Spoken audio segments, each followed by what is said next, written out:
ఈరోజు మనందరి జీవితంలో చాలామంది అవమానాల మధ్య నడుస్తూ ఉన్నారు.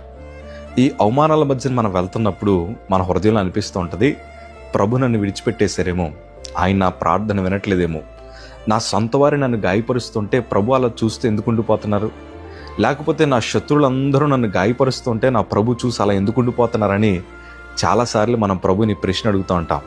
ఇంకొకసారి అనిపిస్తూ ఉంటుంది, అయ్యా నిజంగా నేను ఆరాధిస్తున్నాను కదా, నా తరపున నువ్వు ఎందుకు పోరాటలేదు ప్రభా, నన్నెందుకు ఇంకా శ్రమల మధ్య నడిపిస్తున్నావు ప్రభా, నాకెందుకు నువ్వు విజయాన్ని ఇవ్వట్లేదు ప్రభా అని చాలాసార్లు మన ప్రభుని అడుగుతూ ఉంటాం. కానీ సేవకుడికి ఒక అనుభవంతో చెప్తున్నాను, కీడు వెనకాల ప్రభు మేలు దాచాడు, మనం వెనకాల అత్యున్నతమైన ఘనతను ప్రభు దాచాడు. ఈరోజు దేవుడు అవమానాల మధ్యన మనల్ని నడిపించడం గల కారణం ఏంటి తెలుసా? ఎవ్వరికి అందలేనంత ఉన్నతమైన స్థితిలో ప్రభు మనల్ని పెట్టడానికి ఆశపడుతున్నారు కాబట్టి. ఒక రీతిలో ప్రభు మనకు ఒక నూతన అనుభవాలు నేర్పించడానికి ప్రభు ఆ అవమానాల మధ్య నడిపిస్తున్నారు. ఎందుకంటే బైబిల్లో ఘనమైన భక్తులందరూ అవమానాల మధ్యన ప్రయాణం చేసిన వారే.